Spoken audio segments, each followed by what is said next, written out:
Group 2 aspirants అందరికీ గూడా నమస్కారం. ఈరోజు మన వీడియోలో సైన్స్ అండ్ టెక్నాలజీ అనే సబ్జెక్ట్‌ని ఏ విధంగా చదవాలి? మనం తీసుకోవాల్సినటువంటి స్ట్రాటజీ ఏంటి? అందులో కీ టాపిక్స్ ఏంటి?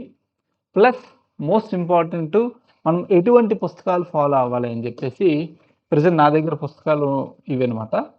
వీటితో పాటు మనం మంచి మార్క్స్ ఏ విధంగా స్కోర్ చేయాలి అనేది డిస్కస్ చేద్దాము. ఈ వీడియో లెంత్ ఎక్కువ రావచ్చు కాబట్టి 2 పార్ట్స్‌లో నేను డీల్ చేస్తాను. First part science and technology పట్ల మీకు ఒక అవగాహన కల్పిస్తాను. సెకండ్ పార్ట్‌లో ద బెస్ట్ బుక్స్ మార్కెట్‌లో ఉన్నటువంటి బెస్ట్ బుక్స్ ప్లస్ నేను ఫాలో అయ్యే బుక్స్. మన క్లాస్ చెప్పేటప్పుడు నేను రిఫరెన్స్‌కి ఏం వాడుతానో అవి కూడా సెకండ్ పార్ట్‌లో చూపిస్తాను. మరి ఈ వీడియో పట్ల మీకు ఇంట్రెస్ట్ ఉందా లేదా నాకు తెలియాలంటే ఖచ్చితంగా మన వీడియోని లైక్ చేయండి. మన ఛానల్‌ని సబ్స్క్రైబ్ చేసుకోండి. మీరు ఎంతమంది లైక్ చేస్తే ఎస్ఎన్‌టీ మీద అన్ని వీడియోస్ నేను చేస్తాను. ముఖ్యంగా బుక్ లిస్ట్ మీద కూడా యాజ్ సూన్ యాజ్ పాసిబుల్. ఈ వీడియో అయిపోయిన 24 అవర్స్‌లో మాక్సిమం రిలీజ్ చేస్తాను. ఓకే. ఇప్పుడు మన వీడియోలోకి వెళ్దామండి. చాలామందికి ఎస్ఎన్‌టీ అంటే సైన్స్ అండ్ టెక్నాలజీ అంటే ఒక భయం. ఈ సబ్జెక్ట్ నాకు అర్థమవ్వదు. గ్రూప్ 2 మెయిన్స్‌లో ద మోస్ట్ టఫెస్ట్ సబ్జెక్ట్ ఏదైనా ఉందంటే సైన్స్ అండ్ టెక్నాలజీ అని చాలామంది ఫీల్ అవుతారు.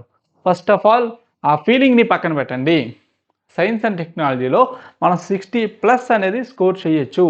పేపర్ గానీ మోడరేట్‌గా ఉంటే 75కి 60+ మనం స్కోర్ చేయొచ్చు. ఎందుకు స్కోర్ చేయలేము? ఎస్ఎన్‌టీ చిన్నప్పటి నుంచి కూడా మాకు తెలియని సబ్జెక్టు. డిగ్రీలో కూడా మేము ఎక్కడా చూడలేదు కాబట్టి దీన్ని చదవడం కష్టం అనే భ్రమలో ఉన్న వాళ్ళందరినీ కూడా ఈరోజు ఎస్ఎన్‌టీ సబ్జెక్ట్‌ని మీకు పరిచయం చేస్తున్నాను. 2 మేము గ్రామీణ ప్రాంతం నుంచి వచ్చాము. ఎస్ఎన్‌టీ అంటే మాకు పెద్దగా పరిచయం లేదంటారు చాలామంది స్టూడెంట్స్. ఒకటి గుర్తుపెట్టుకోండి. ఏపీపీఎస్సీకి నువ్వు గ్రామీణ ప్రాంత అభ్యర్థి అయినా లేదంటే నువ్వు ఏ ప్రాంతం నుంచి వచ్చినా సరే అందరికీ ఒకటే పేపరు. ఖచ్చితంగా నువ్వైనా సరే, నేనైనా సరే, ఎవరైనా సరే పేపర్‌కి ఆన్సర్స్ అనేది మార్క్ చేయాల్సిందే.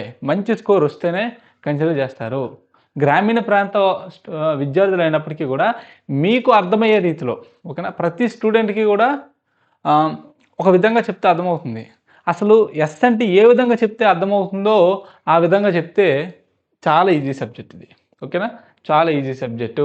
ఎక్కడ మనం స్ట్రెస్ ఎయ్యాలి, ఏ టాపిక్ మీద స్ట్రెస్ ఎయ్యాలి అనేది తెలుసుకోవాలి. 2 ఎస్ఎన్‌టీ స్టాటిక్ చదవాలా? లేదంటే కరెంట్ చదవాలా? అనే డౌట్ కూడా ఉంది. అది కూడా ఇప్పుడు మనం క్లియర్ చేద్దాము. ఫస్ట్ ఆ డౌట్ క్లియర్ చేసిన తర్వాత వీటి గురించి కొన్ని ఇంపార్టెంట్ టాపిక్స్ గురించి మీకు ఎక్స్‌ప్లెయిన్ చేస్తాను. ఓకే. ఎస్ఎన్‌టీ ఓకేనా? Science and technology static part అంటే మన సిలబస్‌లో ఏదైతే మెన్షన్ చేశారో అదంతా. Next current updates. Okay. Syllabus కూడా మీకు డీటెయిల్‌గా ఎక్స్‌ప్లెయిన్ చేస్తాను ఇంకొక వీడియోలో. మన ఎస్ఎన్‌టీ క్లాసెస్ కావాలనుకున్న వాళ్ళు గ్రూప్ 2 మెయిన్స్ కోర్స్‌లో ఇంక్లూడ్ చేశాను. అందులో ఒక 70% ఎన్విరాన్మెంట్ కంప్లీట్ చేశాను.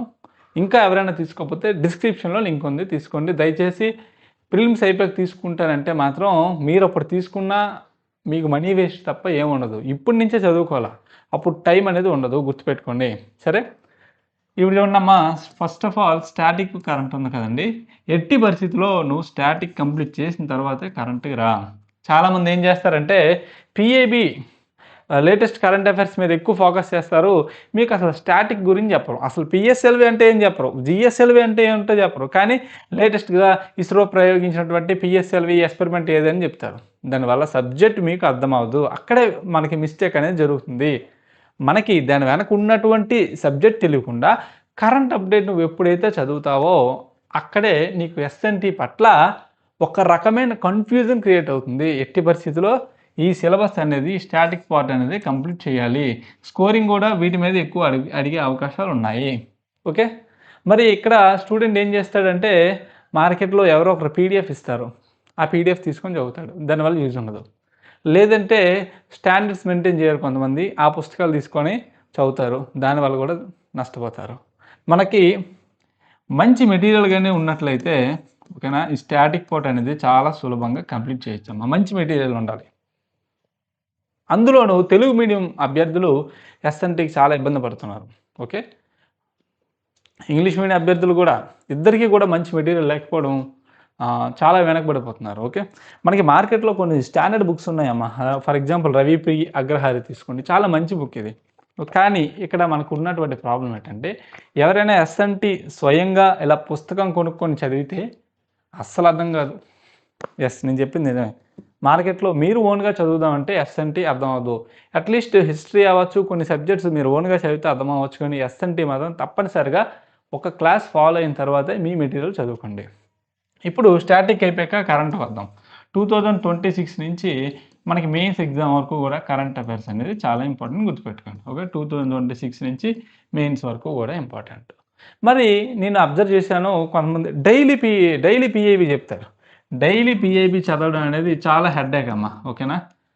ఓకే, ఈ బుక్ ఎంత ఉంది కదండి, డైలీ పీఐబీగా నువ్వు చదివినట్లయితే దీనికి 10 టైమ్స్ అవుతుంది నీ book current affairs, only current affairs material. అది గుర్తుపెట్టుకోవడం ఎంతవరకు పాసిబుల్ అనేది మీరే ఒకసారి ఆలోచించండి. స్టాటిక్ చదవాలా, ఎకానమీ చదవాలా, పాలిటీ చదవాలా, పాలిటీ కరెంట్ అఫైర్స్ చదవాలా, సోషల్ ఎకనామిక్స్ చదవాలా, బడ్జెట్ చదవాలి. వీటితో పాటు ఇన్ని కరెంట్ అఫైర్స్ నువ్వు బుర్రలో పెట్టుకుంటే ఎగ్జామ్కి ఏ విధంగా నువ్వు మంచి మార్క్స్ స్కోర్ చేయగలవు. ఫస్ట్ నీ మైండే నీకు సహకరించదు. కరెంట్ అప్డేట్స్లో కూడా కొన్ని ఇంపార్టెంట్ ఉంటాయి. ఎగ్జామ్ పాయింట్ ఆఫ్ వ్యూలో మనకి ఏదైతే అవసరమో దాన్ని మాత్రమే నువ్వు చదవాలి.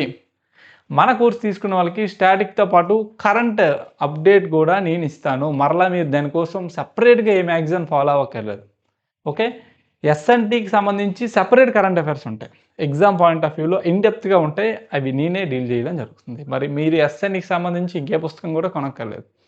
ఓకే, ఇది క్లియర్ కదమ్మా? ఓకే, ఏదైనా ఒక మ్యాగజైన్ అయినా మీరు ఓన్గా ఫాలో అయితే ఫాలో అవ్వండి, సరిపోద్ది. పీఐబీ డైలీ చదవాల్సిన అవసరం లేదు. ఏదైనా ఒక మ్యాగజైన్, విజన్ అవ్వచ్చు, విజన్ అయితే ఫాలో అవ్వండి, చాలా మంచి మ్యాగజైన్. ఓకే, ఇంతటితో స్టాటిక్ కరెంటు టాపిక్ క్లియర్. మరలా నేను బుక్ చూపిస్తాను నెక్స్ట్ వీడియోలో, ప్రతి పేజ్ కూడా మీకు చూపిస్తాను ఎలా ఉంటుంది. నా దగ్గర ఉన్న బుక్స్ మీకు చూపిస్తే మీకే క్లారిటీ వస్తుంది. నేను క్లాస్ చెప్పేటప్పుడు ఎంత హై స్టాండర్డ్ మెటీరియల్ ఫాలో అవుతున్నానో మీకు కూడా తెలుస్తుంది. వీటితో పాటు చూడమ్మా, ఇదిగోండి కొన్ని ఇంపార్టెంట్ టాపిక్స్ ఇక్కడ మెన్షన్ చేశాను. ఓవరాల్గా ఎస్&టీ అంతా కూడా కవర్ అయ్యే విధంగా రాశాను.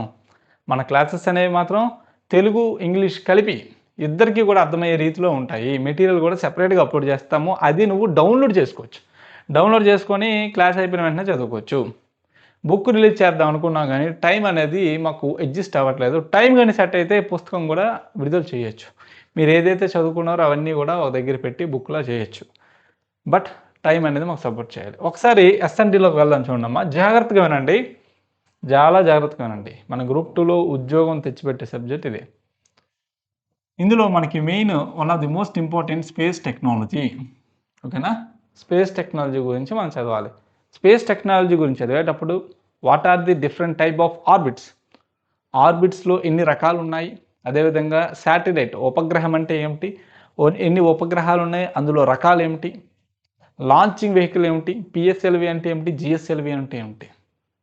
ఇప్పుడు దీనికి సంబంధించినటువంటి కరెంట్ అప్డేట్ ఏంటి, అంతే, ఆ చాప్టర్ అయిపోయినట్లే. చంద్రయాన్ 1, 2, 3, 4 ఇవన్నీ వార్తల్లో ఉంటాయి, వీటి గురించి తెలుసుకోవాలి.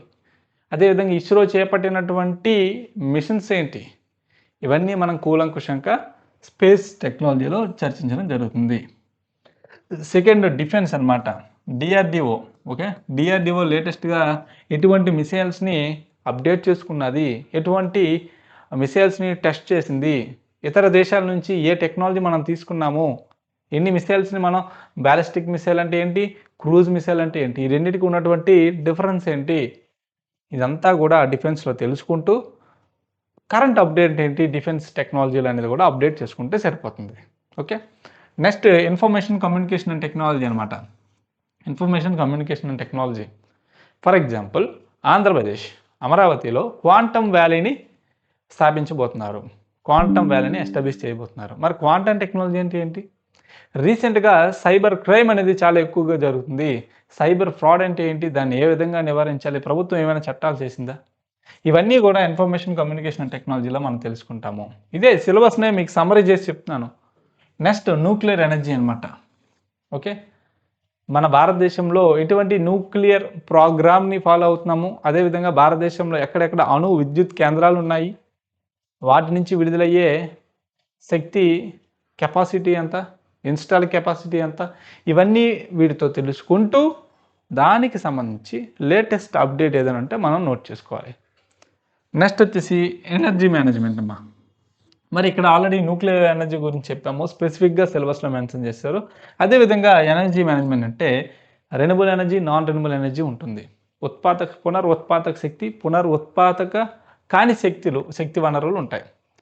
కోల్, పెట్రోల్, డీజిల్ ఇవన్నీ ఒకవైపు అయితే సోలార్, విండ్, టైడల్ ఎనర్జీ ఇవన్నీ కూడా ఒకవైపు. భారతదేశంలో వీటి శక్తి సామర్థ్యాలు ఎంత, వీటికి సంబంధించి ఏమైనా పవర్ ప్లాంట్స్ ఉన్నాయా, అవన్నీ కూడా మనం తెలుసుకోవాల్సి ఉంటుంది. అదేవిధంగా ఎప్పటికప్పుడు ఈ డేటా మారిపోతూ ఉంటుంది. ప్రస్తుతం భారతదేశంలో రెన్యూవబుల్ ఎనర్జీ ఇన్స్టాల్డ్ కెపాసిటీ ఎంత అడుగుతాడు. అది ఎప్పటికప్పుడు మనం చదువుకోవాలి. మీరు ఏ పుస్తకం కొన్నా అప్డేట్ అవ్వదు కదండి పుస్తకం. ఓకే, నేను అనుకోని మీకు ఎప్పటికప్పుడు అప్డేట్గా చెప్తాను, మీరు కొన్ని పుస్తకంలో అప్డేట్ అవుద్దంటే అప్డేట్ అవ్వదు. అండ్ నెక్స్ట్ ఇంతవరకు మీకు డిస్కస్ చేసిందంతా కూడా ఒక ఎత్తు అయితే ఇప్పుడు మనం పర్యావరణంలోకి వెళ్తున్నాము. చాలా ఇంపార్టెంట్. అంటే మనకి కీలక పాత్ర పోషించేదే పర్యావరణము. ఇందులో నేను కంప్లీట్ చేసిన టాపిక్స్ ఏంటో చెప్తున్నాను చూడండి. ఎకోసిస్టమ్ అండ్ బయోడైవర్సిటీ, ఎన్విరాన్మెంట్కి, ఎకోసిస్టమ్కి, ఎకాలజీకి ఈ 3 పదాలకి డిఫరెన్స్ తెలియకుండా ఎన్విరాన్మెంట్, పర్యావరణం అనే సబ్జెక్ట్ని చాలామంది స్టూడెంట్స్ చదువుతున్నారు, చాలామంది టీచ్ కూడా చేస్తున్నారు. ఆ మూడింటికి డిఫరెన్స్ ఏంటో తెలియకుండా, ఆ మూడింటికి డిఫరెన్స్ ఏంటో చెప్తూ నా మొదటి క్లాస్ అనేది స్టార్ట్ చేశాను. మీరు మన యాప్లో చూడొచ్చు. దానికి సంబంధించి పీడిఎఫ్ కూడా మీకు ఇచ్చాను. ఇందులో చాలా ఇంపార్టెంట్ టాపిక్స్ మనకి కవర్ అవుతాయి. బయోడైవర్సిటీ హాట్స్పాట్ అంటే ఏమిటి, అదేవిధంగా wild life sanctuaries, national parks ఎక్కడున్నాయి, ఎకోసిస్టంలో డిఫరెంట్ కాన్సెప్ట్స్ ఉంటాయి. ఓకే, అవన్నీ కూడా మనం ఇక్కడ తెలుసుకుంటూ అందులో ఏమైనా కరెంట్ అప్డేట్ వచ్చిందా తెలుసుకోవాలి. నెక్స్ట్ చూడమ్మా, వేస్ట్ మేనేజ్మెంట్, వ్యర్థాల నిర్వహణ అంటాము. Solid waste management, liquid waste management అని చెప్పేసి ఉంటాయి. అదంతా కూడా మనం అక్కడ తెలుసుకుంటాము. సాలిడ్ వేస్ట్ మేనేజ్మెంట్ రూల్స్ ఉంటాయి. ఈ వేస్ట్ ఎలక్ట్రానిక్ వేస్ట్ ఉంటాయి, మెడికల్ వేస్ట్ ఉంటాయి, హజార్డస్ వేస్ట్ ఉంటాయి, కెమికల్ వేస్ట్ ఉంటాయి. వీటి గురించి మనం ఇక్కడ స్టడీ చేస్తాము. సరే, మీరేం వరీ అవ్వకండి, అన్నీ మనం డీల్ చేస్తాం. బయట కేవలం ఎస్ఎన్టీఏ 6,000 to 8,000 10,000 పెట్టి కోర్సెస్ అనేవి ఉన్నాయి. బట్ మోస్ట్లీ అఫోర్డబుల్ ప్రైస్ అనేది మనం పెట్టడం జరిగింది. అది కూడా అంటిల్ దెన్ మనకి ఒక టార్గెట్ పెట్టుకున్నాం స్టూడెంట్స్, ఆ నెంబర్ ఆఫ్ స్టూడెంట్స్ కానీ మనకి రీచ్ అయినట్లయితే ఆ ఆఫర్ అనేది అది కూడా రిమూవ్ చేయడం జరుగుతుంది. నెక్స్ట్ పొల్యూషన్ కంట్రోల్ అనమాట. Air pollution, water pollution, noise pollution, ఇవన్నీ వాటి యొక్క డెఫినేషన్స్, వాటికి సంబంధించినటువంటి చట్టాలు, వాటికి సంబంధించినటువంటి ఎఫెక్ట్స్, కాజెస్, ఓకే, దానికి సంబంధించిన రెమెడీస్ ఏమున్నాయి, ఇవన్నీ కూడా మనం తెలుసుకుంటాం. అందులో రీసెంట్గా ఏవైనా కరెంట్ అప్డేట్స్ ఉన్నాయా, ఏమైనా ఇండెక్సెస్ ఉన్నాయా, ఏమైనా రిపోర్ట్స్ ఉన్నాయా, అది కూడా మనం తెలుసుకోవడం జరుగుతుంది. నెక్స్ట్ ఇంటర్నేషనల్ ప్రోటోకాల్స్, పర్యావరణానికి సంబంధించి లేదా వన్యప్రాణుల సంరక్షణకు సంబంధించి అంతర్జాతీయంగా ఏమైనా ప్రోటోకాల్స్ ఉన్నాయా, COP 1, 2, 3 ప్రజెంట్ వార్తలు ఉన్నటువంటి ఏంటి, ఇవన్నీ కూడా ఇంటర్నేషనల్ ప్రోటోకాల్స్లో మనం చదువుకుంటాము. నెక్స్ట్ హెల్త్ అనమాట. హెల్త్ డిసీజెస్ మనం ఆల్మోస్ట్ ఇంటర్లింక్ చేసుకుని చదువుకోవచ్చు. హెల్త్, ఓకే, మన హ్యూమన్ హెల్త్ ప్రజెంట్ మారుతున్నటువంటి సొసైటీకి మానవుడు ఏ ఏ రకాల డిసీజెస్కి లోన్ అవుతున్నాడు, కమ్యూనికేబుల్ డిసీజెస్ అంటే ఏంటి, నాన్ కమ్యూనికేబుల్ డిసీజెస్ అంటే ఏంటి, అదేవిధంగా వార్తల్లో ఏదైనా వైరస్ వార్తల్లో ఉందా, అది ఏ విధంగా వ్యాప్తి చెందుతుంది, దానివల్ల వచ్చేటటువంటి సైడ్ ఎఫెక్ట్స్ ఏంటి, దానికి ఏదైనా వ్యాక్సిన్ కనుగొన్నారా, కనుగొంటే ఆ కనుగొన్న సంస్థ ఏంటి, ఇవన్నీ కూడా మనం ఇందులో డిస్కస్ చేస్తాము. అదేవిధంగా దీనికి సంబంధించిన కరెంట్ డేటా కూడా నేను మీకు ఇవ్వడం జరుగుతుంది. అండ్ ఫైనల్లీ సస్టైనబుల్ డెవలప్మెంట్, సుస్థిర అభివృద్ధి కూడా మనం డిస్కస్ చేయాలి. ఇందులో భారతదేశం పాత్ర ఏంటి, సిలబస్ అంతా కూడా మీకు సింపుల్గా ఈ విధంగా నేను ఎక్స్ప్లెయిన్ చేయడం జరిగింది. చాలా సింపుల్ అనమాట. సబ్ టాపిక్స్గా మీకు డివైడ్ చేశాను. సబ్ టాపిక్ వైజ్గా నేను చెప్పడం జరుగుతుంది. మరలా నేను ఇచ్చే సజెషన్ ఏంటంటే, ఎప్పుడో పండుగలు వస్తాయి, పండగ టైం ఆఫర్ పెడతారు, అప్పుడు తీసుకుందాం అనుకుంటే టైం అనేది పోతుంది. 1, 2 మేము ఆఫర్ కూడా పెద్దగా వేరియేషన్ ఉండదు. మీరు అబ్జర్వ్ చేసినట్లయితే 300 to 500 మ్యాక్సిమం వేరియేషన్ ఉంటుంది. అందుకు దయచేసి టైం మాత్రం వేస్ట్ చేయకండి. ఆల్రెడీ మన యాప్లో ఎకోసిస్టమ్ అండ్ బయోడైవర్సిటీ కంప్లీట్ అయింది, పొల్యూషన్ కంట్రోల్ కంప్లీట్ అయింది, ఇంటర్నేషనల్ ప్రోటోకాల్స్ అనేది కంప్లీట్ అయింది. ఓకే, మిగిలిన అంశాలన్నీ కూడా నేను ప్రజెంట్ పాలిటీ అనేది చెప్తున్నాను. ఇన్డెప్త్గా పాలిటీ చెప్పడం జరుగుతుంది. అందులో ఫండమెంటల్ రైట్స్ అయిపోయిన తర్వాత మిగిలిన చాప్టర్స్ అనేవి నేను స్టార్ట్ చేస్తాను. చాలా సింపుల్గా మీరు ఏ పుస్తకం కూడా కొనాల్సిన అవసరం లేదు. ఓపెన్గా చెప్తున్నాను, మరలా నువ్వు ఏ పుస్తకం కూడా కొనాల్సిన అవసరం లేదు. ముఖ్యంగా తెలుగు మీడియం స్టూడెంట్స్ మీరు కూడా. సరే, ఇంకే డౌట్ ఉన్నా కామెంట్ సెక్షన్‌లో కామెంట్ పెట్టండి. వీడియోని మాత్రం తప్పనిసరిగా లైక్ చేయండి. మన ఛానల్‌ని సబ్స్క్రైబ్ చేసుకోండి. మీరు ఎంతమంది లైక్ చేస్తే అది నాకు అంత కాన్ఫిడెన్స్ ఇస్తుంది. Thank you very much.